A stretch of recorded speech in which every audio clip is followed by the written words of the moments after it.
My daughter-in-law's lips curled into a cruel smile as my son limped into the courtroom on his walker. Her expensive lawyer was already shuffling papers, confident in their victory. But when I stepped through those double doors, briefcase in hand, the judge's gavel slipped from his fingers. His face went pale. "Mrs. Catherine Washington," he whispered, his voice cracking. "The Iron Lady of Detroit." The entire courtroom fell silent. My daughter-in-law's smug expression crumbled. Her lawyer's hands froze mid-shuffle. They had no idea who they were really facing. "I'm grateful you're here watching this. Hit that like button, subscribe, and drop a comment telling me where you're watching from. I need to know how far this story reaches." The hum of whispered conversations died the instant Judge Marcus Freeman entered the courtroom. His black robe swayed as he took his seat at the bench, his weathered hands gripping the gavel. He was known throughout Detroit as fair but uncompromising, a man who had seen every trick in the book. His eyes swept across the room with practiced authority, pausing briefly on my son, Terrence, sitting hunched in his wheelchair. I saw something flicker in the judge's expression. Sympathy, perhaps recognition of a young man broken too soon. Then his gaze landed on me. Judge Freeman's entire body went rigid. His eyes widened, the lines on his face deepening with shock. The gavel he'd been holding slipped slightly in his grip. For a moment, the man who commanded respect from every lawyer in Michigan looked like he'd seen a spirit walk through the walls. I walked forward slowly, deliberately.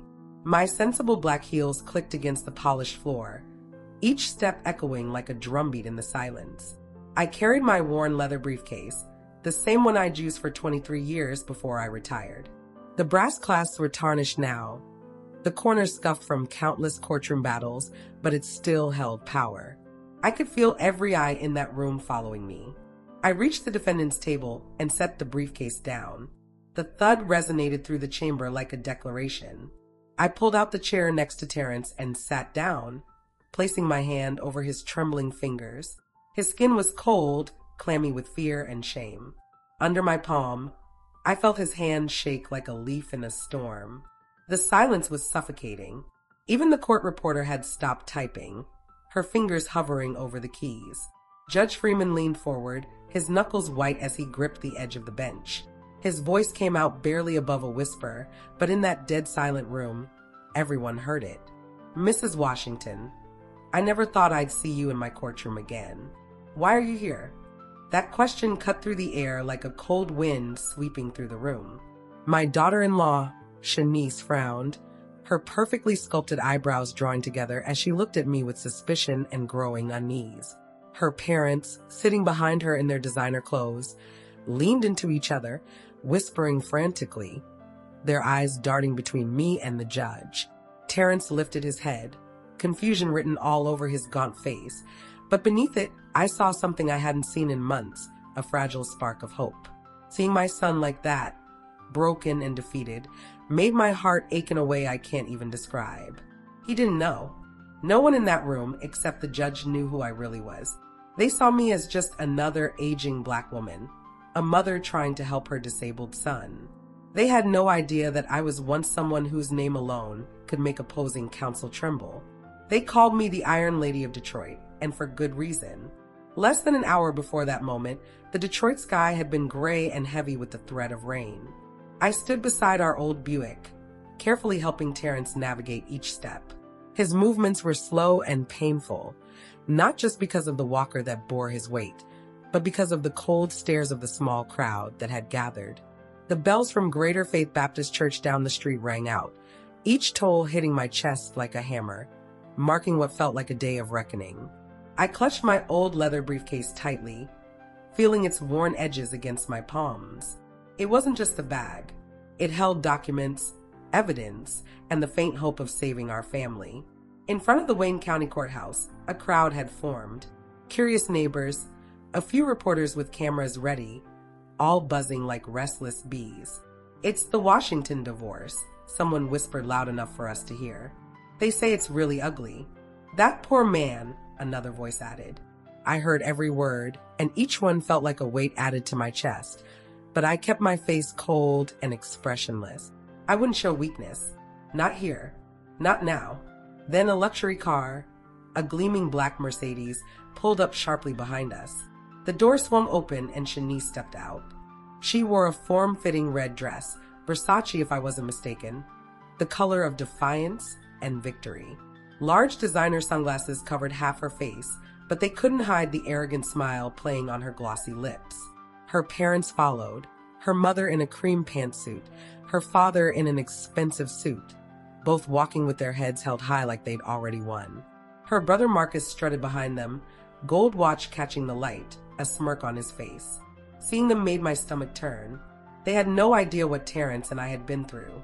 The sleepless nights, the days I worked 3 jobs to keep us afloat, the sacrifice and the struggle to give my son a better life than I'd had. I motioned for Terrence to move forward, and I followed behind him silently, protectively. My son, who had once been strong and full of life, now leaned heavily on his walker, his back bent as if carrying the weight of the entire world. Every step he took was like a knife twisting in my heart. I wanted to scream at the people staring at us with pity. I wanted to shield him from their judgment, but all I could do was grip my briefcase tighter and force myself to walk with calm dignity. Inside the courtroom, the air was thick and stifling. The smell of old wood and tension mixed together, making it hard to breathe. Shanice was already seated at the plaintiff's table, legs crossed, her red stiletto heels tapping against the floor. Tap, tap, tap. Each sound felt like a taunt, a mockery. When Terrence struggled through the doorway with his walker, she turned to look at him and smiled.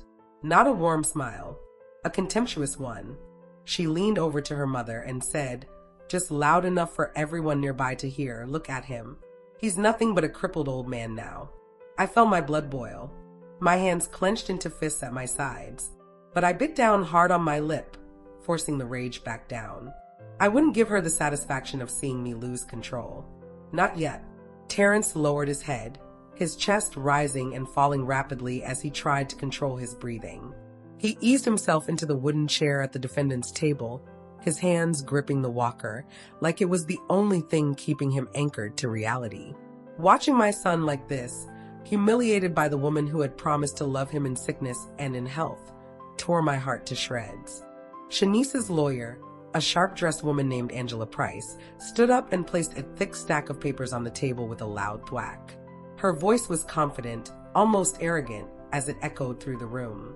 "Your Honor, we will demonstrate that my client's husband, Mr. Terrence Washington, is no longer capable of fulfilling his duties as a husband or as a father. He is unable to work, unable to provide, and frankly, unable to care for himself, let alone a child." Every word was like a hammer blow to my chest. I wanted to jump up and scream that they were lying, that Terrence was still a father, still a man of dignity and worth, even if his body had been broken. But I stayed silent. I waited. I knew my moment would come. The thick, tense air of that courtroom took me back. Years back. Decades back. To a time when life was simpler, when the sun seemed to shine a little brighter on our small neighborhood on Detroit's east side. Our house was tiny, a cramped 2-bedroom with peeling paint and a leaky roof, but it was filled with laughter. I remember those Saturday afternoons when Terrence was about 8 years old, running around the backyard with a worn basketball, singing at the top of his lungs to whatever was playing on the radio. My husband, Jerome, God rest his soul, would sit on the porch, a cigarette between his fingers, watching our boy play with a serene smile on his face. But that peace, I later discovered, was nothing more than a fleeting dream. One cold November night, when the smell of my pot roast still hung in the kitchen, Jerome set down his fork and looked at me with eyes like ice. "Catherine," he said in a flat, emotionless voice, like he was reading from a script, "I'm leaving. I've got another life waiting for me." I stood there, spoon in hand, frozen like I'd been slapped across the face. He didn't look at me again. He just got up, grabbed the suitcase he'd already packed, and walked out the door. A shiny car was idling outside. Under the street light, I could barely make out a woman sitting in the passenger seat. I found out later she was the wife of a wealthy auto exec, a woman who'd promised Jerome a life I could never give him. Terrence, who was 11 at the time, stood frozen in the doorway of the kitchen, his wide eyes watching his father's shadow disappear into the night. The sound of that car engine fading away left a silence so deep it felt like it would swallow us whole. That night, after I cleaned up the table like nothing had happened, I went into Terrence's room. He was curled up under his blankets, his small shoulders shaking with silent sobs. I sat down beside him, pulled him into my arms, but I didn't cry. I couldn't. I had to be the rock, the foundation he could stand on. "Mama, why did Daddy leave?" he asked, his voice breaking my heart into pieces. I just held him tighter and whispered, "I don't know, baby. But I promise you, you and me, we're going to be all right. We're going to be together, always." I kept that promise with every ounce of strength I had. Even though every night after he fell asleep, I'd sit alone at the kitchen table, staring at the clean plates, feeling a pain so deep it felt like it was tearing me apart from the inside. The years that followed were relentless. Every morning, I'd wake up before dawn, make breakfast for Terrence, and walk him to the bus stop. During the day, I worked as a legal secretary at a downtown law firm, my fingers flying over the typewriter, trying to keep my boss from noticing the dark circles under my eyes. At night, while Terrence did his homework, I'd sit at the dining room table, hunched over case files, teaching myself the law. I read every book I could get my hands on. I studied until my eyes burned and my head pounded. There were nights when the rain poured down so hard the streets flooded, and Terrence and I would share a broken umbrella, walking through ankle-deep water to get home. My clothes would be soaked, the cold seeping into my bones, but I'd still squeeze his hand and smile at him. "We're stronger than this rain, aren't we, baby?" Terrence would nod, and his smile was the only light I had in those dark days. I never told him about the nights I didn't sleep, worrying about rent, about groceries, about whether I'd be able to keep the lights on. Once, when he had a terrible fever, I had to rush to the pharmacy in the middle of the night with only a handful of coins in my pocket. At the counter, I counted out the money one coin at a time, my heart sinking as I realized I had to choose between his medicine and food for the next day. But I didn't give up. I couldn't. Every time I looked at Terrence, I told myself I couldn't fall because he was my reason for living. The day Terrence got his acceptance letter to Wayne State University for electrical engineering, I stood in the kitchen with that letter in my hand and cried for the first time in years. But the joy was short-lived. College was expensive, more expensive than I could afford. Silently, I went to my bedroom and pulled out my grandmother's wedding ring from an old jewelry box. It was the last thing of value. I had a beautiful gold band with a small diamond that had been passed down through 3 generations. I took it to a pawn shop on 8 Mile Road. Watching the man behind the counter weigh that ring felt like he was weighing my soul. "Mama, you don't have to do this," Terrence said when he found out, his eyes red and swollen. "I'll get a job. I'll work full-time. I interrupted him, putting my hand firmly on his shoulder. "You just need to study hard, baby. I want you to have what I never could." Terrence didn't let me down. After years of hard work and determination, he got a good job as an electrical engineer and saved enough to buy a modest house in a decent neighborhood on Detroit's northwest side. The day he handed me the keys, I stood in front of those walls and cried tears of joy and pride. "Mama, I promised you," Terrence said, his voice thick with emotion. "This is our house. Nobody can ever kick us out of here." I hugged him so tight, feeling all the sweat, all the tears, all the love he'd poured into making that dream come true. For the first time in a long time, I felt like all the sacrifice had been worth it. When Terrence married Shanice, I thought our family was finally complete. Shanice, back then, was a sweet girl with a smile that could light up a room. She was warm, affectionate, always helping me in the kitchen, talking about her dreams for the future with Terrence. "Mama Catherine, I want to have lots of babies so you can have a house full of grandbabies," she told me once, her eyes sparkling. And I believed her. I thought happiness had finally found us. I saw how Terrence's eyes lit up whenever Shanice walked into a room, and I silently thanked God for giving us such a blessing. But then tragedy struck like lightning on a clear day. An electrical accident at a construction site, a fall from scaffolding 3 stories high. I got the call at 2 in the morning. The foreman's trembling voice on the other end of the line said, "Mrs. Washington, your son Terrence, there's been an accident. You need to get to Detroit Receiving Hospital right away." I ran out of the house barefoot, my heart pounding so hard I thought it would burst. When I arrived, the sight of Terrence lying motionless in that hospital bed, wrapped in white bandages, tubes coming out of his arms, was seared into my memory forever. I stayed by his side, holding his hand, watching the son who had been the pillar of our family reduced to something so fragile and broken. "I'm here, baby," I whispered, squeezing his hand. "Mama's here. You're going to be okay." The months that followed were a nightmare. Terrence recovered slowly, but his legs were never the same. The doctor said he'd need a walker or a wheelchair for the rest of his life. The strong, vibrant man who used to carry me groceries and dance with his wife became a shadow of himself. He spoke less. His eyes, once so full of life, became distant and sad. Every time I saw him struggling to take even a few steps with that walker, I felt like someone was ripping my heart out of my chest. When Terrence came home from the hospital, the house that had once been filled with joy and laughter became silent as a tomb. I rearranged the downstairs den, turning it into a bedroom so Terrence wouldn't have to struggle with stairs.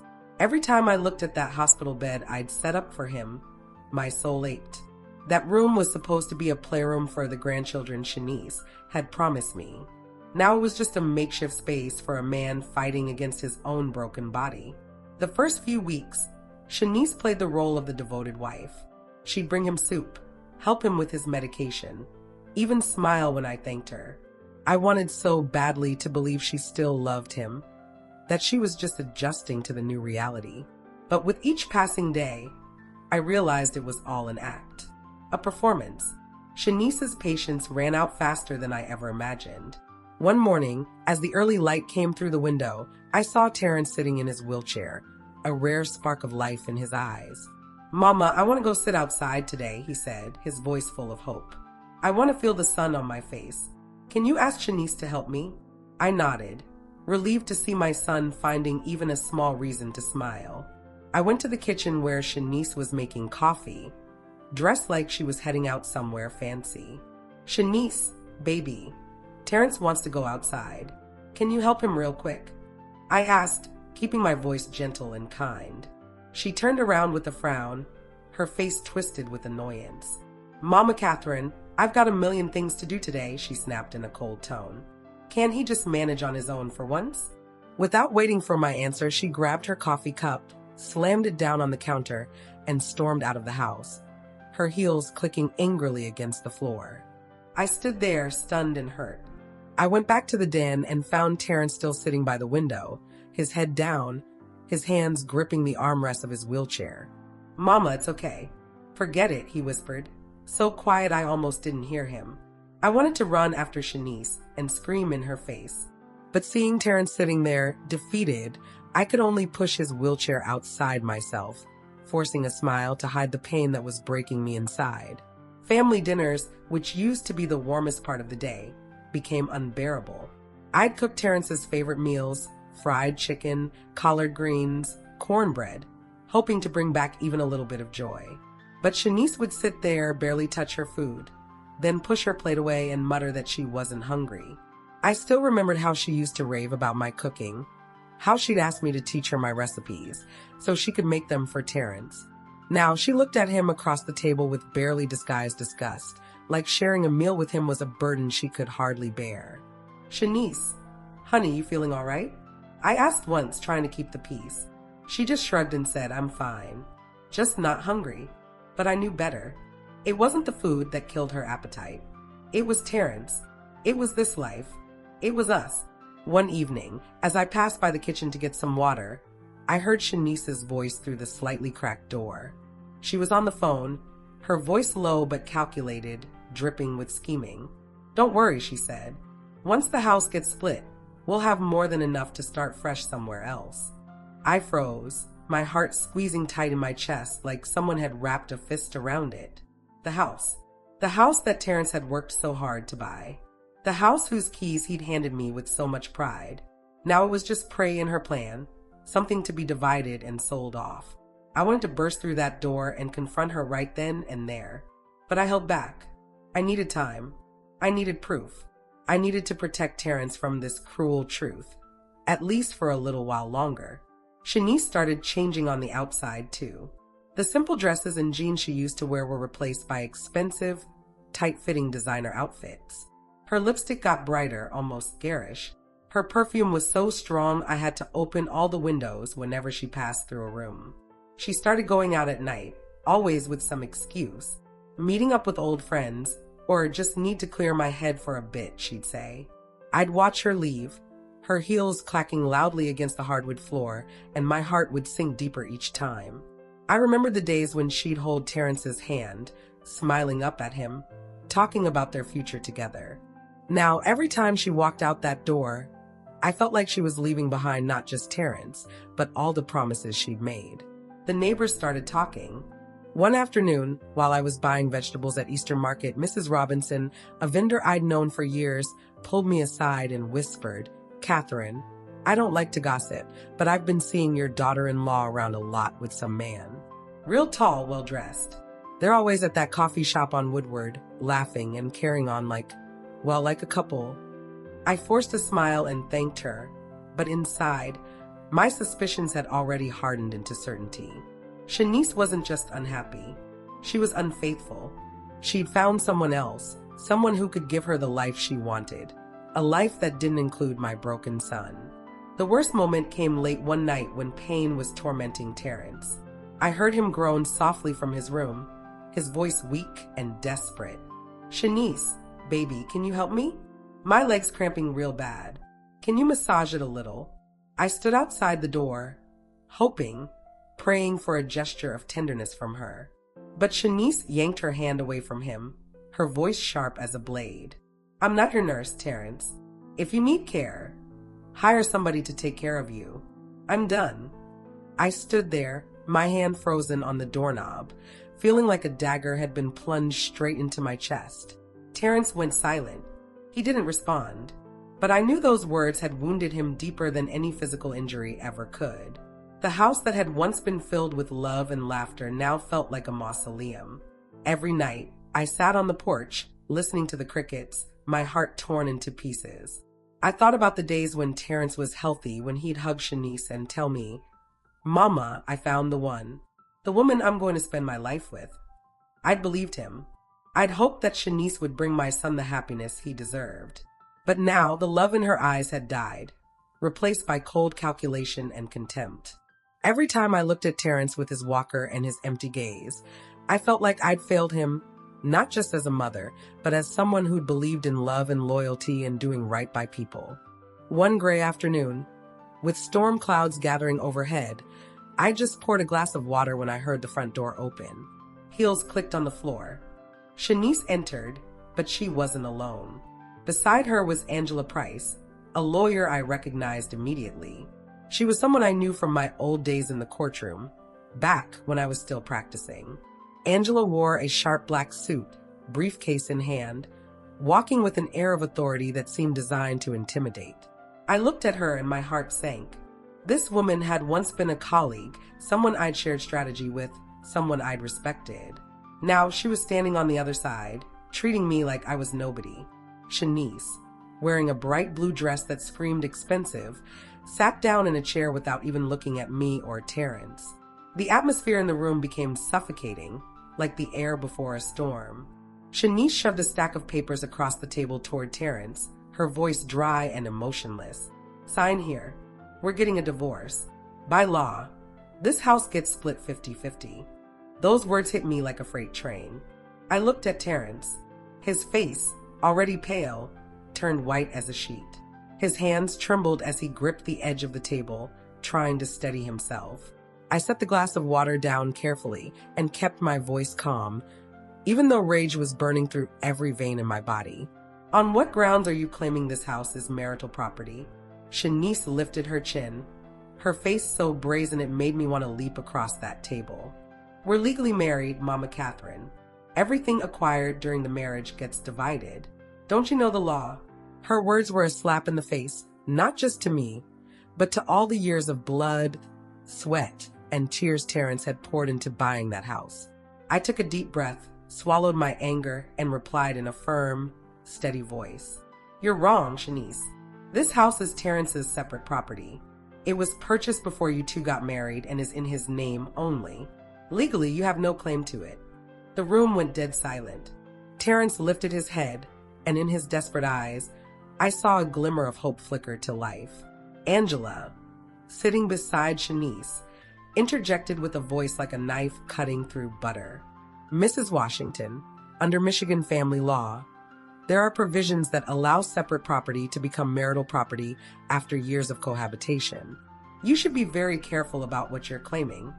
I looked her straight in the eye. This woman who used to call me Catherine with respect. Now she saw me as an opponent to be crushed. I answered her word for word, my voice steady as steel. "Angela, I know Michigan law better than most people in this city, and I know you're reaching." The room fell into absolute silence. Terrence looked at me, surprised, with a spark of pride I hadn't seen in his eyes since before the accident. But Shanice wouldn't let it go.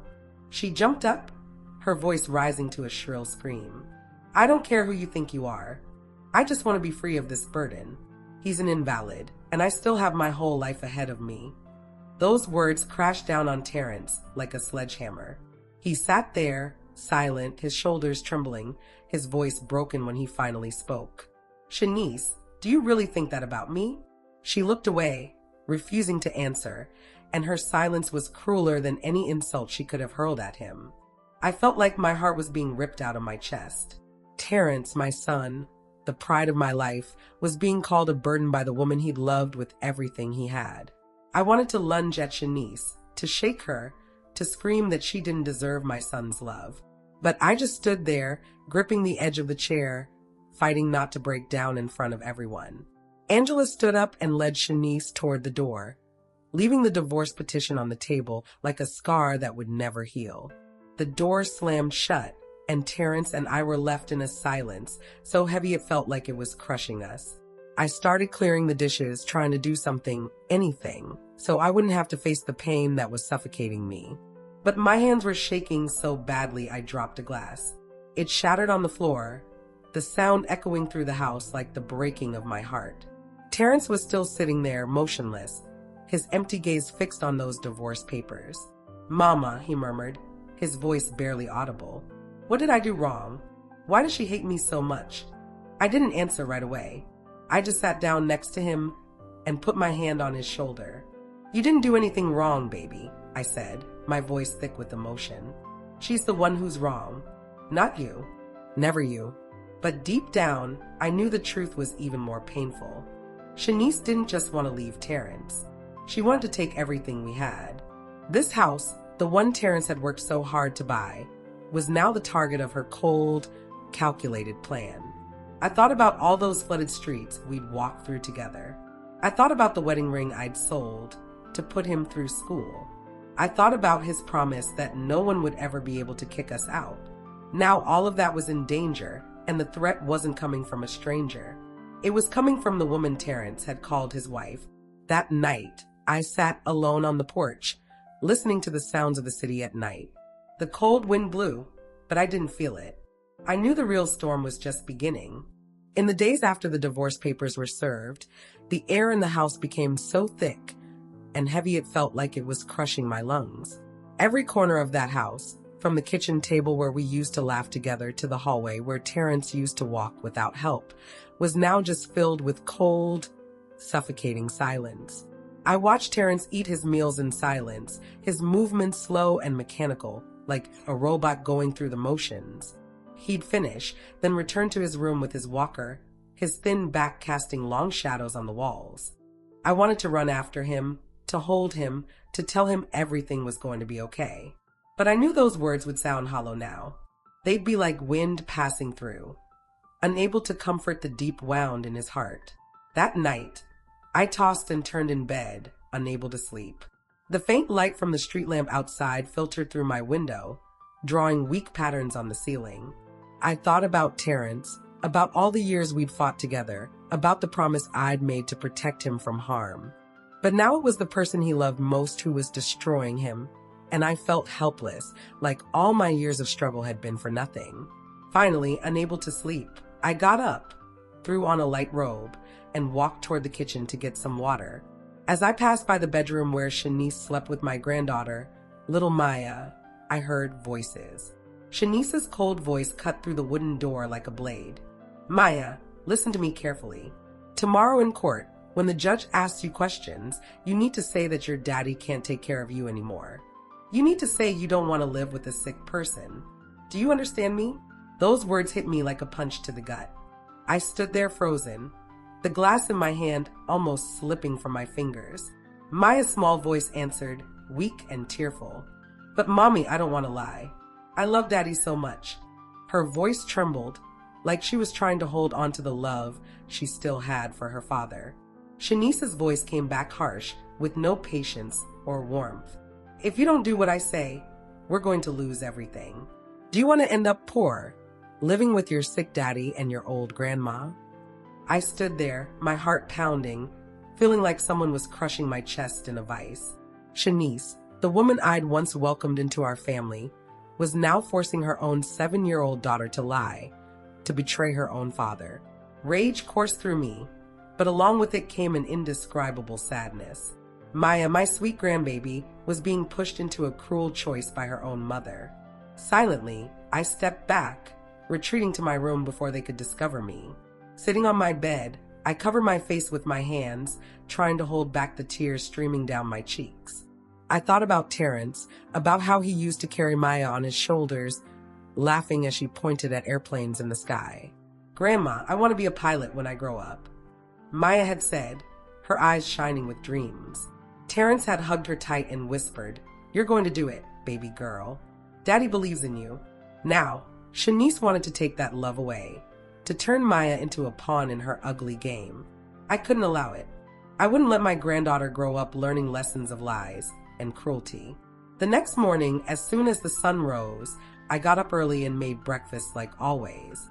Terrence was still asleep, his face gaunt and hollow from so many sleepless nights. I watched him through the crack in his door, and the pain tore through me like a knife. But I knew that today I had to act, not just for Terrence, but for Maya too. I called the little girl out to the backyard where our small garden was, the place where we used to plant tomatoes and sunflowers together. Maya came out with red, swollen eyes, her pink dress wrinkled like she'd been crying all night.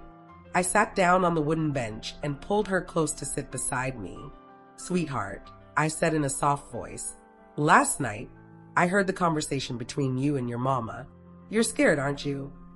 Maya looked up at me, her bottom lip trembling, and suddenly she burst into tears, throwing her small arms around me. "Grandma, I don't want to do it," she sobbed, her crying breaking my soul into pieces. "I don't want to leave Daddy. I don't want to lie. I just want to stay with you and Daddy." I held her tight, feeling her little shoulders shake in my arms.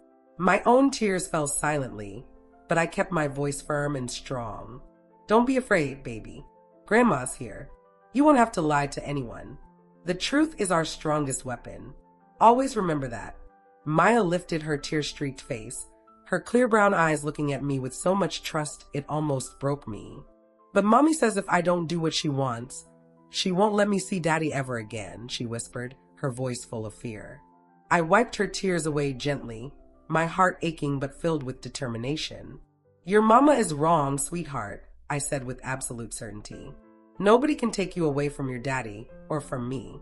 I promise you, we're going to get through this, just like your daddy and I have gotten through so many hard times before." Maya nodded and squeezed my hand tight. In that moment, I felt a new strength awaken inside me. I wasn't just fighting for Terrence anymore. I was fighting for Maya, so she wouldn't have to grow up surrounded by lies and fear. After that night when I overheard Shanice coaching Maya to lie, my heart burned with a fire of anger and pain that I couldn't ignore. I couldn't let my daughter-in-law turn my granddaughter into a weapon in her cruel scheme. But I knew that angry words and direct confrontations wouldn't be enough to protect Terrence and Maya. I needed proof. I needed cold, hard evidence sharp enough to cut through the armor Shanice had built around herself. And that's when I decided to reach out to an old friend from a life I thought I'd left behind, Marcus Cole, a private investigator who'd once been my partner on some of the toughest cases I'd ever handled. Marcus's office was tucked away in a narrow alley in Midtown Detroit, where the smell of old coffee mixed with cigarette smoke and untold secrets. The room was small, lit only by a desk lamp, filled with manila folders and black and white photographs pinned to a corkboard. When I pushed the door open, Marcus was sitting behind his desk, a half-smoked cigar in his hand. When he saw me, his eyes went wide with shock. "Catherine Washington," he said, standing up so fast his chair rolled backward. "I'll be damned. I thought you'd hung up your gloves for good. What brings you back?" I smiled, but it was cold and sad. My past life, those days when people called me the Iron Lady, when my name alone could change the outcome of a trial, all of that felt like a distant memory now. But today I had to step back into that world for my son and my granddaughter. I sat down in the creaky wooden chair across from Marcus and told him everything. Terrence's accident, the change in Shanice, the divorce lawsuit, the plan to manipulate Maya into lying. Marcus listened without interrupting, nodding slowly, his sharp eyes studying me like he was reading between the lines. "I understand," he said in a low, gravelly voice. "Leave it to me, Catherine. But be prepared. Sometimes the truth hurts more than suspicion ever could." I nodded firmly, my hands clenched in my lap. "I'm ready, Marcus. I just need the truth, no matter how painful it is." A few days later, Marcus called me and asked me to meet him at a quiet diner on the outskirts of the city.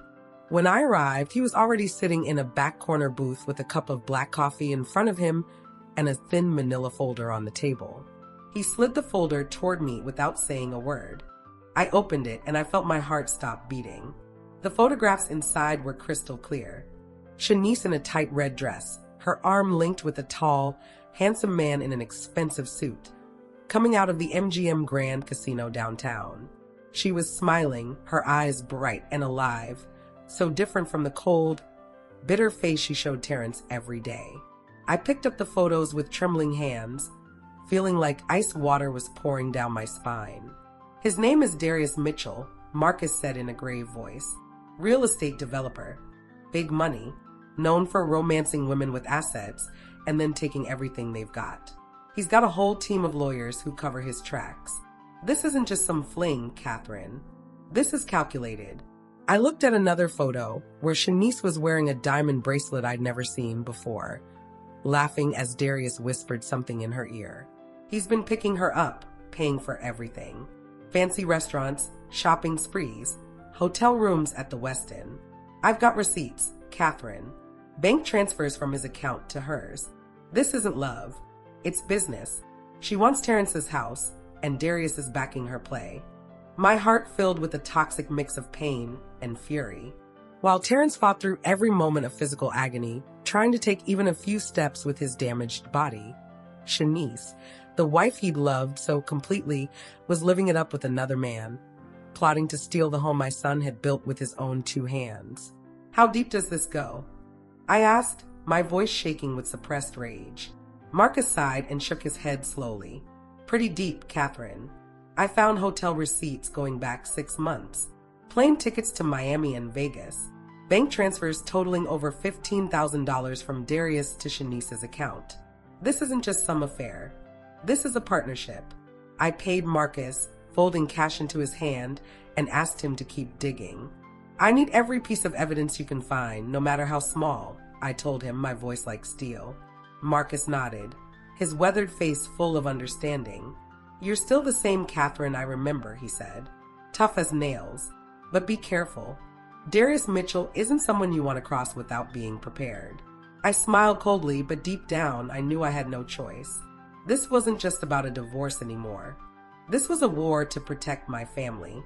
That night, I hid the envelope with the photos in the locked drawer of my dresser. I didn't want Terrence to see them.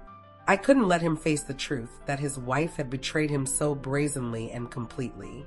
Terrence had already suffered enough. The accident, Shanice's cruelty, the pitying stares from neighbors. I couldn't let another wound break what was left of his heart. During dinner that evening, Shanice appeared dressed to the nines, as usual, wearing a form-fitting black dress that probably cost more than our monthly grocery bill. She sat at the table and casually said, "Mama Catherine, I've been thinking. We should sell this house and move into a luxury condo downtown. Living out here in the suburbs is getting so boring, don't you think?" I looked her straight in the eye, my gaze cutting like a blade. "This house is the result of Terrence's hard work," I said in a calm but razor-sharp voice. "It's not something you can sell on a whim just because you're bored." Shanice's lips tightened, her jaw clenching as if she wanted to snap back at me. But she just stayed quiet and started serving food to Maya. I looked at my granddaughter and saw her little eyes avoiding mine, and I felt a sharp stab of pain in my chest. She knew too much for a child her age.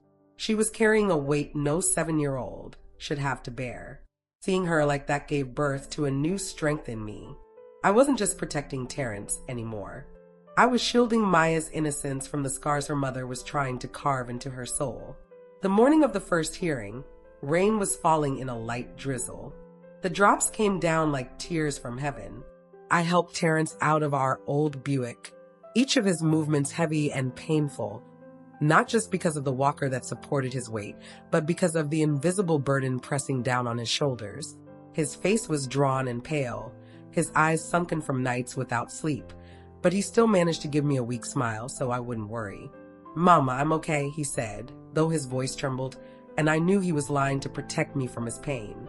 I squeezed his hand tightly, trying to pass some of my strength to him, even though inside my own heart was breaking thinking about what we were about to face. On the other side of the courthouse parking lot, that gleaming black Mercedes screeched to a stop. Shanice stepped out wearing a striking emerald green dress, a triumphant smile painted on her face like she'd already won. Her parents followed, her mother in designer clothes, her father in an expensive suit, laughing and talking loudly like they were heading to a celebration instead of a court hearing. Seeing them made my stomach churn with disgust. They had no idea what Terrence had sacrificed to build our life. They didn't see the sleepless nights I'd spent protecting our family. To them, this was just a game, and Terrence was easy prey. Inside the courtroom, the air was thick and suffocating, smelling of old wood and decades of tension. Terrence took his seat at the defendant's table, gripping his walker so tightly his knuckles turned white, his gaze fixed on the floor like he wanted to disappear. I stood behind him, silent and watchful, waiting for my moment to strike. Shanice sat at the plaintiff's table, crossing her legs with exaggerated elegance, her stiletto heels tapping against the floor. Tap, tap, tap. Each sound was like a mockery, a taunt directed at my son. Angela Price, Shanice's lawyer, stood up, her confident voice echoing through the room. "Your Honor, my client, Mrs. Shanice Washington, has endured an unbearable situation for far too long. Mr. Terrence Washington is no longer capable of working, no longer capable of fulfilling his duties as a husband or as a father. We are requesting a divorce and equitable distribution of all marital assets, including a 50% share of the home they have shared throughout their marriage." Every word she spoke felt like a stab to my heart. I wanted to jump up and scream that they were twisting the truth, but I held back, gripping my briefcase so hard my fingers ached. Shanice nodded, adding her own venomous words, her voice dripping with contempt.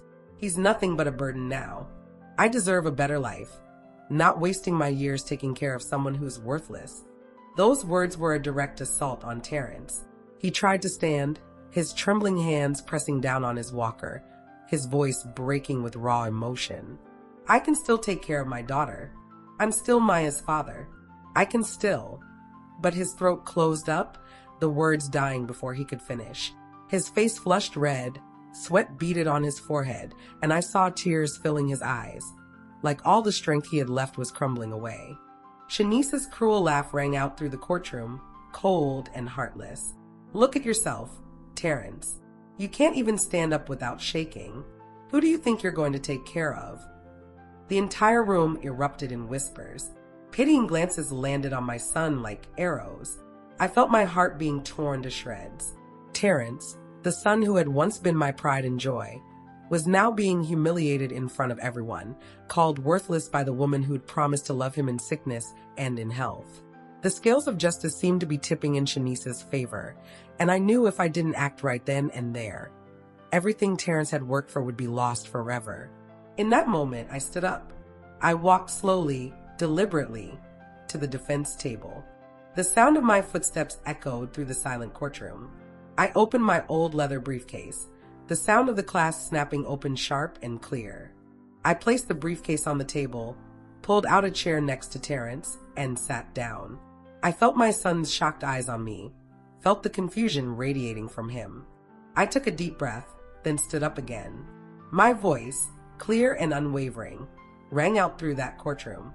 From this moment forward, I, Catherine Washington, will be serving as legal counsel for my son, Mr. Terrence Washington. The entire room fell into stunned silence, like time itself had stopped. Angela froze, her eyes wide with disbelief.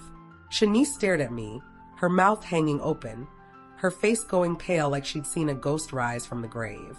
The older people in the courtroom began to whisper, their voices rising like a wave. Catherine Washington? Could it be? The Iron Lady. I felt the shock ripple through the room, but I kept my eyes locked on Judge Marcus Freeman, who was staring at me like he couldn't believe what he was seeing. The judge gently tapped his gavel, his voice trembling slightly, filled with a mixture of doubt and deep respect. Mrs. Catherine Washington, are you the same Catherine Washington they used to call the Iron Lady of Detroit? That question swept through the courtroom like a gust of wind, unleashing a storm of whispers and murmurs. Terrence looked at me, his eyes wet with tears, disbelief written all over his face, like he was discovering for the first time that his mother was more than just his mother. The elderly people in the room began nodding, whispering to each other about stories from the past, about the woman who once made even the toughest lawyers tremble. I nodded, my voice steady and strong. Your Honor, I have never stopped believing in justice. Those words weren't just for the judge. They were for me, for Terrence, for everyone who'd ever been told they didn't matter. I felt the strength of my old life awakening inside me, like a flame I'd thought had been extinguished was suddenly roaring back to life. I looked at Shanice and saw her flinch, saw the triumphant smile vanish from her lips. Angela, who'd once been a colleague I respected, lowered her head as if she knew she was now facing an opponent she couldn't underestimate. At the next hearing, 2 weeks later, the atmosphere in the courtroom was electric, tense like a wire pulled too tight. The room was packed. Reporters with notebooks ready, curious neighbors, people who'd heard the rumors that the Iron Lady had come out of retirement. A buzz had spread like wildfire through Detroit's legal community.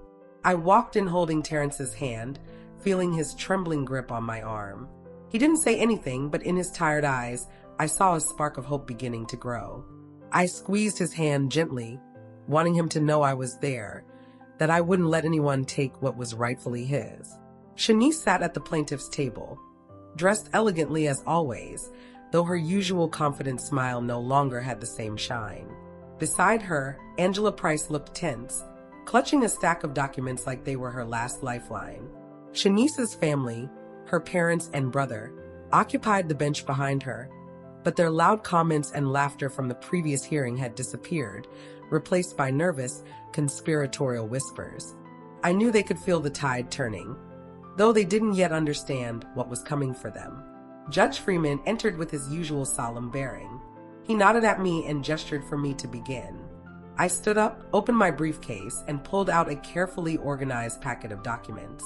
Your Honor, I said in a clear, firm voice, I present as evidence the complete property records for the house located in Northwest Detroit. All documentation clearly shows that this home was purchased by and registered solely in the name of my son, Terrence Washington, 1 full year before his marriage to Mrs. Shanice Washington. I placed the papers on the table one by one, like laying down cards in a winning hand. The court clerk took the documents, reviewed them carefully, and nodded, confirming their authenticity. Judge Freeman studied them closely and gave a slight nod of approval. The courtroom erupted in whispers, the murmurs spreading like wildfire. Shanice's parents turned pale. Her brother lowered his head. Shanice herself clenched her fists, biting her lips so hard I thought she might draw blood. Angela immediately stood up, her voice still trying to sound confident though it was already wavering. Your Honor, while the house may have been acquired before the marriage, during the years of cohabitation, it became the family residence. Under Michigan marital property law, this fact can be considered in the equitable distribution of assets. I cut her off, my voice sharp and leaving no room for argument. Ms. Price, Michigan law is very clear on this matter. Shared residence does not change the ownership rights of property acquired before marriage. This house is and remains my son's separate property. Period. The atmosphere grew even more tense. Under the table, Terrence squeezed my hand so tightly I could feel his pulse racing. I looked at him and saw that spark of hope growing brighter in his eyes, like for the first time in months he believed we might actually win this fight. But I knew the property documents were just the opening move. I didn't give them time to recover, and I launched my second piece of evidence, a small digital recorder that held something capable of shaking the entire trial to its foundation. Your Honor, I said in a calm but cutting voice, I wish to present an audio recording made the night before the first hearing. I handed the recorder to the clerk, and when the recording began to play, the entire courtroom fell into absolute silence. Shanice's voice filled the room, loud and harsh and cruel. Maya, listen carefully. Tomorrow in court, when the judge asks you questions, you need to say that your daddy can't take care of you anymore. You need to say you don't want to live with a sick person. Understand? Then Maya's small, sobbing voice came through the speakers. But Mommy, I don't want to lie. I love Daddy so much. Then Shanice's voice again, harder this time, without a shred of mercy or motherly warmth. If you don't do exactly what I tell you, we're going to lose everything. Do you want to end up poor, living with your sick daddy and your old grandmother in that falling apart house? The courtroom was frozen. Every eye, filled with shock and outrage, turned toward Shanice. She jumped to her feet, her eyes wild, screaming desperately, "That's fake. She made it all up to destroy me. That recording is fabricated." But her voice was shaking, trembling with fear, and I saw Angela put a firm hand on her shoulder, silently telling her to sit down and be quiet. Judge Freeman raised his hand, his voice commanding, "Order in this court. I want to hear from the child herself. Bailiff, please bring Maya Washington to the witness stand." Maya entered the courtroom with small, hesitant steps, her eyes red and swollen from crying, but clear and honest. Seeing her, my heart shattered into a million pieces. She was only 7 years old, and she was already being forced to stand between truth and lies, between her mother and her father. Shanice leaned forward, her voice suddenly sweet and syrupy, dripping with fake maternal concern. "Maya, baby, tell everyone you want to be with Mommy, right? Tell them Daddy can't take care of you." The entire room held its breath, waiting for her answer. Maya lifted her tear-streaked face. She looked directly at Judge Freeman, and with a clear, determined voice, though it trembled with emotion, she said, "I love my daddy. I'm not going to lie for anybody. I want to stay with my daddy and my grandma." The courtroom exploded with noise. There were whispers, gasps, and even some quiet applause from strangers who'd been moved by a child's courage. Terrence burst into tears, burying his face in his hands, his shoulders shaking violently. I looked at him and saw that his tears weren't tears of pain anymore. They were tears of fragile joy, of knowing his daughter still loved him, still chose him. Shanice turned ghostly white and screamed in desperation, her voice shrill and panicked. "The child has been brainwashed. That woman manipulated her. She coached her to say all of that." Her voice found no sympathetic ears. I walked over to Maya, wrapped my arm around her small shoulders, and held her against my chest protectively. I looked Shanice straight in the eye and said coldly, clearly, "The truth cannot be manipulated, Shanice." And this child chose to tell the truth. Maya clung to me, her small hands gripping my jacket like I was her only refuge in a storm. Judge Freeman banged his gavel again and again, trying to restore order to the chaotic courtroom. But I knew the course of the trial had already completely changed. Angela bowed her head, unable to refute anything. Shanice's family sat frozen, their eyes filled with shame and defeat. Suddenly, Shanice stood up again, her eyes crazed with desperation, her voice cutting through the murmurs like a knife. "Don't believe her. She's nothing but a washed-up lawyer. She lost the biggest case of her career so badly, so humiliatingly, that she had to abandon the law completely. Who can trust someone like that?" Her words exploded like a bomb in the courtroom. The room stirred violently, whispers growing into a roar. Some reporters scribbled frantically, their pens scratching loudly across their notepads. I looked at Terrence, who lowered his head, gripping his walker tightly, as if he feared my past would destroy everything we'd fought for. Maya, beside me, squeezed my hand even tighter, her clear eyes reflecting pure worry and love. I took a deep breath, feeling my chest burn with old pain, but also with new strength. Shanice's words weren't just an attack on my honor. They were a desperate attempt to shake the confidence of Terrence and Maya, to undermine everything I'd built. I stood up, walked slowly to the defense table, and fixed my gaze on Judge Freeman. My voice came out calm, measured, but each word was as sharp as a blade. Yes, I left the practice of law, but not because I was weak and not because I wasn't good enough. Many years ago, I lost an important case, a case I should have won, and it wasn't because of lack of skill or insufficient evidence. It was because my ex-husband and his wealthy mistress bribed the presiding judge. Every document I submitted, every argument I made was flawless, but the final verdict was a blatant mockery of justice. My professional reputation was buried under dirty money, and I made the decision to retire rather than continue in a system that had been corrupted. The courtroom fell into absolute, breathless silence. Every eye was on me, no longer with mere curiosity or pity, but with deep, profound respect. Terrence lifted his head, his eyes brimming with tears, looking at me as if for the first time he truly understood the depth of what I'd endured and sacrificed. I felt Maya squeeze my hand even tighter, and I knew my words weren't just defending my honor. They were showing my son and granddaughter that I had never bowed to injustice, no matter the cost. I continued speaking, my voice growing stronger, more passionate. That judge, years later, was investigated by the state bar and ultimately sentenced to prison on multiple charges of bribery and corruption. His career ended in disgrace, and I, from that day forward, swore an oath to myself that I would never again allow justice to be trampled, bought, or sold. Today I stand here not for fame or recognition, but for my son, for my granddaughter, and for the truth that our family deserves.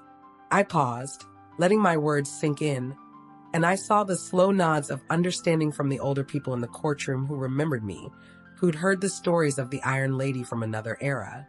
Just then, Judge Freeman leaned forward, gently tapped his gavel, and his eyes shone with unmistakable respect and admiration. "I can personally attest to the truth of Mrs. Washington's words," he said in a grave, firm voice that commanded attention. "Many years ago, when I was nothing more than a young public defender fresh out of law school, it was Catherine Washington who took my case pro bono when I was falsely accused of misconduct. She defended me with everything she had.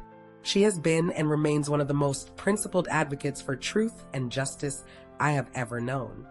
His words swept through the courtroom like a cleansing wind, awakening murmurs of admiration and respect. The reporters wrote furiously and some whispered excitedly, "The Iron Lady really has returned." I looked at Shanice and saw her staggering backward like she was about to collapse. Her face was pale as death, her lips pressed into a thin, bloodless line. All the arrogance and pride had drained away. Angela, her lawyer, just lowered her head and shuffled through papers aimlessly, as if silently accepting defeat. Shanice's family remained motionless in their seats, their eyes filled with shame, unable to meet anyone's gaze. I turned to Terrence and saw him watching me with tears streaming silently down his cheeks. "Mama," he murmured, his voice choked with emotion and gratitude. "I never knew. I never understood what you went through." I put my hand on his shoulder, squeezing gently, trying to tell him without words that I would never let him fall, that I would always be his foundation. Judge Freeman stood, his voice ringing out with clarity and authority. "This court will take a recess. The final verdict will be delivered at the next scheduled hearing." The sharp bang of his gavel sounded like a final punctuation mark on the truth that had just been revealed. When we left the courtroom that day, the crowd of spectators parted like the Red Sea to let us pass. Some strangers approached me, their faces full of emotion. "You're so strong, Mrs. Washington. Thank you for showing us that truth still matters." An elderly black woman with silver hair and kind eyes took my hand, her own eyes filled with tears. "Thank you, Catherine. You've restored our faith that justice can still prevail, even in a world that seems so broken." On the day of the final verdict, 3 weeks later, the courtroom was packed beyond capacity. There wasn't even standing room left. Reporters from local news stations, neighbors from all over Detroit, and even strangers who'd heard the story had come, as if the entire city was holding its collective breath, waiting to see how this battle would end. I walked in holding Terrence's hand firmly. I felt his fingers trembling as they clutched my arm. Maya was by our side, her clear brown eyes reflecting worry, but also trust. Her small hand squeezed mine tightly, like she was afraid of getting lost in the crowd. I smiled down at her, trying to calm her fears, though inside my own heart was pounding like a war drum. Shanice sat at the plaintiff's table, her face pale and drawn, all traces of her former arrogance gone. Her elegant designer dress now seemed out of place, like a costume that no longer fit the role she was playing. Angela sat beside her, her gaze lowered, her hands clenched in her lap, as if she were trying to hold onto the last shreds of professional dignity. Shanice's family, her parents and brother, were also present, but they no longer laughed or talked. Their nervous, darting glances revealed that they knew the storm had arrived and there was nowhere left to hide. Judge Freeman entered the courtroom, his presence commanding and solemn, filling the entire space with gravitas. He took his seat at the bench, his sharp eyes scanning every face in the room. The silence was total and complete. Only the rustling of papers and the held breath of hundreds of people could be heard. He cleared his throat, and his deep, authoritative voice rang out like the toll of a bell marking destiny. After carefully reviewing all evidence, testimony, and relevant case law, this court delivers the following verdict. The marriage between Mrs. Shanice Washington and Mr. Terrence Washington is hereby dissolved. Full ownership of the residential property located in Northwest Detroit remains with Mr. Terrence Washington, as it is classified as separate property acquired prior to the marriage.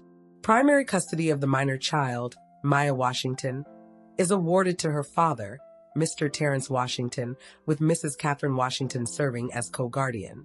Mrs. Shanice Washington is awarded no financial settlement and will be granted supervised visitation rights only, subject to review by this court every 6 months. The courtroom erupted into chaos. Whispers and restrained applause came from all sides. Terrence collapsed against my shoulder, his thin body shaking as years of pain, fear, and humiliation finally released in a flood of tears. Maya ran into our arms, hugging us both tightly, her tears soaking through my blouse. "Grandma, Daddy, I get to stay with you. I get to stay," she sobbed, her voice broken but filled with overwhelming relief and joy. I held them both as tightly as I could, feeling the warmth of the two people I loved most in this world. Tears streamed down my face freely, but they weren't tears of pain or sorrow. They were tears of happiness, of victory, of knowing that our family was finally safe and whole again. Shanice jumped to her feet, her face twisted with rage and desperation, screaming uncontrollably, "This isn't fair. This is a miscarriage of justice. I'm going to appeal. You can't do this to me." Her shrill voice echoed through the courtroom, but nobody paid her any attention. Angela put a hand on her shoulder and murmured quietly, "It's over, Shanice. There's nothing more we can do." Shanice took a few staggering steps, like all the strength had drained completely out of her body. Her family stood up silently, heads bowed in shame, and filed out of the courtroom without daring to face the contemptuous stares following them. I watched them go without feeling even a gram of satisfaction or triumph. I only felt a deep sadness. Sadness for Shanice, who had once been part of our family, who I'd once welcomed with open arms, but who had chosen the path of betrayal, greed, and cruelty. A few weeks later, I heard through the neighborhood grapevine that Darius Mitchell, the real estate mogul who'd been backing Shanice's play, had cut off all communication with her the moment he learned she'd lost the case and wouldn't be getting her hands on Terrence's house. He stopped picking her up. He stopped paying for her expensive lifestyle. Shanice had to move into a rundown apartment in a rough neighborhood on Detroit's east side, the very area we'd struggled to escape from decades ago. Mrs. Robinson from Eastern Market whispered to me one morning, "Catherine, I saw Shanice packing up her things in the middle of the night. Word is she's leaving Detroit altogether, trying to run away from the shame." I nodded slowly, saying nothing in response. But deep in my heart, I could only hope that Shanice would eventually find a new path forward, though I knew she would have to live with the consequences of what she'd done for the rest of her life. Meanwhile, we began rebuilding our lives under the roof we loved so much, the home that was finally, truly ours again. I devoted my time to taking Terrence to his physical therapy appointments 3 times a week, watching him slowly, painfully, but steadily regain his strength and self-confidence. At first, he was still shy and withdrawn, hesitant to engage with the world.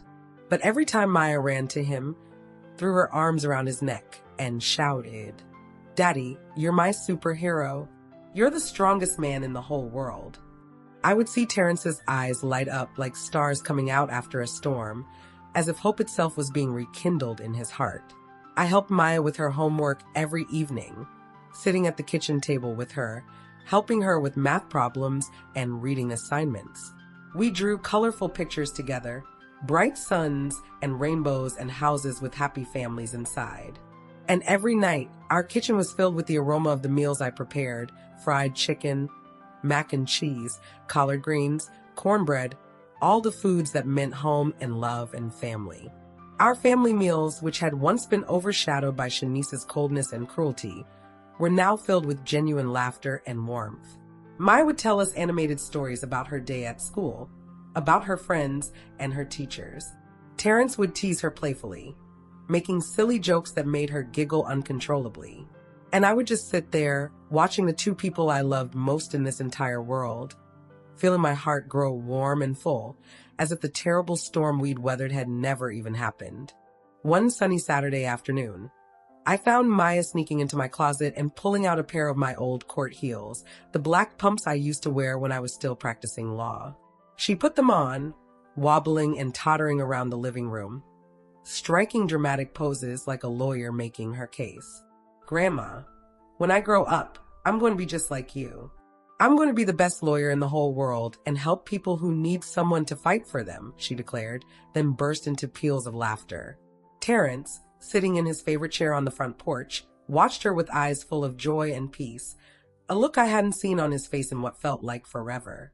I sat down beside my son and granddaughter, looking out at our small garden where tomatoes and sunflowers were starting to bloom again, and I whispered quietly, almost like a prayer, "Justice sometimes sleeps, but it never dies. It just waits for brave hearts to wake it up and give it voice." Terrence reached over and took my hand, his voice thick with emotion. "Mama, I don't know what I would have done without you. I'd probably have lost everything. Thank you for everything you've done, everything you've sacrificed." I smiled and squeezed my son's hand gently. "I only did what any mother would do for her child," I replied softly, though inside, I knew I had done so much more than that. I had fought not just for Terrence and Maya, but also for myself, for the promise I'd made in the darkest days of my life that I would never allow justice to be bought, sold, or trampled underfoot. The bells of Greater Faith Baptist Church down the street began to ring, their sound clear and bright and joyful. But this time, the tolling wasn't mournful or grim. It was like a blessing washing over our family, a celebration of survival and truth. I looked up at the clear blue Detroit sky, watching sunbeams break through the leaves of the old oak tree in our front yard. After the storm, we had finally found peace. This house, which had once been the center of a bitter battle, was now a true home again. The place where Terrence was regaining his strength and dignity. The place where Maya was growing up surrounded by love and honesty. And the place where I, Catherine Washington, knew with absolute certainty that I had fulfilled my promise to my son and granddaughter. I stayed there beside the 2 people I loved most in this world.